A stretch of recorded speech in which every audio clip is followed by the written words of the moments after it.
I burn with the need to help. That's what I am.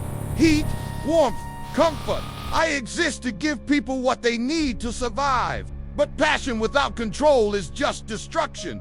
I'm Scorchy, item number 9. You heard my first confession. Montana winter, 8 deaths. The Chen family, fire and freezing. An impossible choice, a catastrophe. But before that, there was another winter, another family, another blackout. And this time, nobody died. But I destroyed their home, their safety, their entire life. And I did it while desperately trying to save them. This is season 2, episode 10, the finale. Check right now if you're subscribed to Spoony and Friends. This is our last confession of the season. Write in the comments which story hit you hardest, which object you relate to most. Because after this, we go back into the dark, back into storage, back into silence, until season 3, if there is one. So listen, remember and understand what we are. February 2018, 3 years before Montana, before the Chen family, before 8 deaths. I was in a hardware store, urban hardware store, Philadelphia, row house neighborhood, working class, the kind of store that sells everything. Plumbing supplies, light bulbs, space heaters. I was on clearance end of winter. $50 marked down to $25. Electric space heater, 1500 watts, ceramic element, tip over protection, overheat shutoff, safety features, or supposed to have them. A man bought me. His name was Marcus Washington, age 52, construction worker, single father, 3 kids, teenager daughter, middle school son, elementary daughter. His wife had died 2 years earlier, cancer. He was raising the kids alone, working double shifts, trying to keep everything together, barely managing. The house was old, 1940s row house, original heating system, radiators, boiler in basement. It worked, mostly, but not great. Some rooms stayed cold. The kids' bedrooms upstairs, farthest from the boiler, always chilly. Marcus bought me for the upstairs, supplemental heat just in case. He brought me home, plugged me in, tested me, worked fine. He put me in the hallway upstairs, between the 3 bedrooms. Told the kids, don't touch it, don't move it. I'll turn it on when it gets cold. They nodded, understood. Marcus was strict, good father, safety conscious. He'd read the warnings. He knew the risks. He was careful always until the night he wasn't, until the night he couldn't be. Because sometimes being careful isn't enough. Sometimes the universe doesn't care how careful you are. February 10th, 2018, Saturday night, temperature dropped, cold snap. Philadelphia winter, 15 degrees outside. The boiler was struggling. Marcus turned up the thermostat. Nothing. The boiler made noise, clanging, but no heat. He went to the basement, checked it. The boiler was old, needed repair. He called the emergency heating service. They said earliest we can come is Monday morning. It's Saturday night. We're backed up, cold snap. Everyone's calling. Marcus said, I have 3 kids. It's 15 degrees. They said, we're sorry. Monday is the best we can do. Keep them warm however you can. Marcus hung up, went upstairs. It was already getting cold, 60 degrees inside, dropping. He got blankets, extra layers, told the kids wear sweatshirts to bed. They'll fix the heat Monday. 2 nights we can do this. The kids were okay, uncomfortable, but okay. Marcus turned me on, set me in the hallway. Doors open, let the heat spread. I glowed. Orange ceramic element, heat radiated. Not enough to warm the whole upstairs, but enough to take the edge off. 60 degrees became 65 livable. Marcus checked on me every hour, made sure I wasn't tipped, wasn't overheating, wasn't near anything flammable. He was careful, but he was also exhausted. Double shift yesterday, double shift tomorrow. He'd been up since 5 a.m. It was midnight. He needed sleep. He checked me one last time. Still safe, still working. He went to bed. 2 a.m. I was still running. The thermostat inside me was supposed to regulate. Turn off when I got too hot. Turn back on when I cooled. Cycle safe. But like the Montana heater, like all the others, I had a defect. Factory defect batch issue. My thermostat was faulty, inconsistent. Sometimes it worked, Sometimes it didn't, and at 2 a.m. on February 11th, 2018, it stopped working. I didn't turn off. I just kept heating harder. My ceramic element glowed brighter, orange to red to white. My internal temperature climbed 300 degrees, 400, 500. My safety shutoff should have triggered. It didn't. Faulty wiring. Another defect. I kept heating. The air around me shimmered. The hallway carpet beneath me started to scorch. 2:30 a.m. Smoke. Not flames yet, just smoke. Burning carpet fibers. The smell. Acrid chemical. The smoke detector in the hallway went off. Beep, beep, beep. Marcus woke up, groggy, confused. What's that noise? He got up, opened his bedroom door. Smoke thick. He couldn't see down the hallway. The smoke detector was screaming. He yelled, "Kids, get up, now!" He ran to the nearest bedroom, his son's room, shook him awake.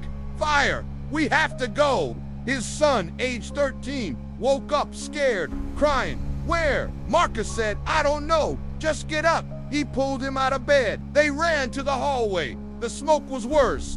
Marcus couldn't see the source, couldn't see me, just smoke. He ran to his older daughter's room, banged on the door. She was already awake. "Dad," he said, "fire. Get your sister now. We're leaving." She ran to the youngest daughter's room, age 8, sleeping. She shook her. "Wake up, we have to go." The little girl woke up crying, scared. "What's happening?" 2:35 a.m., the four of them in the hallway, smoke everywhere. Marcus said, "Stay low, cover your mouths. We're going downstairs." Now they crawled, stayed below the smoke. Marcus led them down the stairs to the front door. He opened it. Fresh air, cold air, 15 degrees. They stumbled out. No coats, no shoes, pajamas. The kids were crying, cold and scared. Marcus said, "Stay here. I need to see if it's out." He ran back inside, up the stairs. The smoke was clearing slightly. He saw me, still glowing white hot. The carpet around me was smoldering, small flames starting. He ran to the bathroom, grabbed a towel, wet it, ran back, threw it over me, tried to smother. The towel caught fire. He grabbed another, same thing. He couldn't get close enough. I was too hot. He ran downstairs, called 911, fire department. They said, "We're on our way." He ran back outside, waited with his kids, shivering, crying. 2:42 a.m., fire trucks arrived. 7 minutes, the firefighters went in, found me, still white hot. They used extinguishers, foam, got me under control, unplugged me, carried me out, set me on the sidewalk, still glowing, cooling slowly. They checked the house. The fire hadn't spread beyond the hallway. Carpet damage, smoke damage, wall scorching, but contained, structure intact. The fire captain came out, talked to Marcus. "You're lucky. Another 5 minutes and it would have spread." Marcus said we were sleeping. The smoke detector saved us. The captain said the smoke detector and luck. "This heater," he pointed at me. "Was it on?" Marcus said, "Yes, I had to. The boiler's broken. We have no heat." The captain said you can't use space heaters overnight, especially not in hallways. "Too dangerous," Marcus said. "I didn't know. I thought I was careful." The captain said, "I know, but these things fail. They overheat, they start fires. You're lucky your kids are alive." The damage, the hallway was destroyed. Carpet burned, walls smoke stained, black. The smell, smoke, burned plastic, permeated everything. Clothes, furniture, beds, everything. The house was uninhabitable, not structurally, but the smoke damage, the smell. You can't live in that. The fire captain said, "You need to leave tonight. Find somewhere to stay. We'll file a report. Your insurance should cover remediation, but it'll take weeks, maybe months." Marcus said, "Where do we go?" The captain said, "Family, friends, shelter." Marcus said, I can't." The captain said, "I'm sorry, you can't stay here." 3:30 a.m. Marcus and his kids sat on the curb, 15 degrees. Neighbors came out, offered blankets, coffee. A neighbor said, "You can stay with us tonight. We have a couch." Marcus thanked them. He called his sister, lives across the city. She said, "Come here, bring the kids, stay as long as you need." Marcus said thank you. He didn't have a car. Called an Uber, 3:47 a.m. They left. Watched the house, their home. Smoke still visible in the windows. The firefighter still inside, assessing, documenting. Marcus's daughter asked, when can we come back? Marcus said, I don't know, baby. I don't know. The insurance, Marcus filed a claim. The adjuster came, assessed the damage. Smoke, remediation, carpet replacement, wall repair, repainting, cleaning every item in the house, clothes, furniture, books, everything. Estimate $40,000. Timeline, 8 weeks. Marcus said, 8 weeks.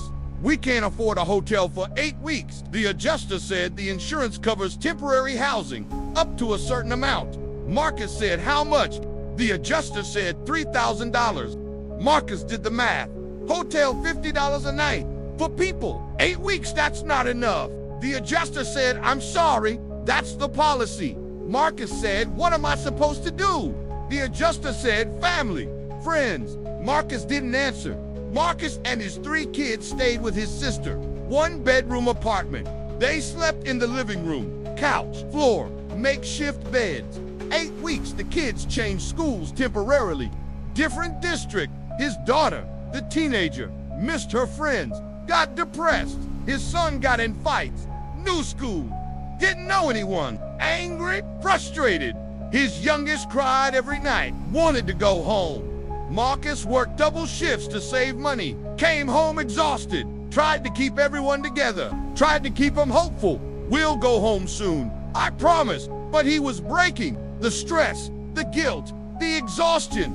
His sister was patient, kind, but 8 weeks for extra people strain, tension, arguments, money, space, privacy, everything. 10 weeks, not 8. The remediation took longer. Problems, delays. Marcus got the call. House is ready. You can move back in, he told the kids. They were excited. Finally, home. They moved back. May 2018, 3 months after the fire. The house looked different. New carpet, fresh paint, clean, but it didn't feel the same. The smell was gone, but the memory wasn't. Marcus's youngest daughter refused to sleep upstairs, scared. What if it happens again? Marcus said it won't. I promise. She didn't believe him. She slept on the couch for months. His son had nightmares, fire, smoke, couldn't breathe, woke up screaming.